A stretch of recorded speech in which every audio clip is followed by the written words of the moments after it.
Corruption அதாவது ஊழல் எப்போவுமே ஒரு நாட்டோட பொருளாதார வளர்ச்சியை பாதிக்கும் அப்படின்னு ஒரு பொதுவான கண்ணோட்டம் நம்ம எல்லாத்துக்கும் இருக்குது.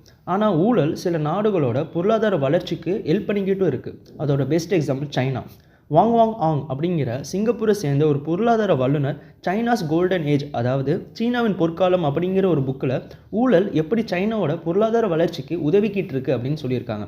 ஃபஸ்ட்டு ஊழல் பற்றி சில பேசிக் கான்செப்ட்ஸை பார்ப்போம். ஃபஸ்ட்டு நீங்கள் எதுக்கு லஞ்சம் கொடுக்கணும்? இப்போ நீங்கள் ஒரு கவர்மெண்ட் ஆஃபீஸ்க்கு போகிறீங்க, ஒரு லேண்டை ரெஜிஸ்டர் பண்ணணும்னு. அங்கே இருக்க ஆஃபீஸர் டாக்குமெண்ட்ஸ்லாம் வெரிஃபை பண்ணிவிட்டு அது கரெக்டாக இருந்தால் கையெழுத்து போட்டு தான் ஆகணும். டாக்குமெண்ட்ஸ்லாம் கரெக்டாக இருந்தும் காசு கொடுத்தா தான் கையெழுத்து போடும் அப்படின்னு சொல்கிற ஊழலுக்கு பேர் பெட்டி தெஃப்ட் கரப்ஷன், அதாவது சிறு திருட்டு ஊழல் அப்படின்னு சொல்லுவாங்க. சிம்பிளாக ஒருத்தர் செய்ய வேண்டிய வேலையை காசு கொடுத்தா தான் செய்வேன் அப்படின்னு சொல்கிறது.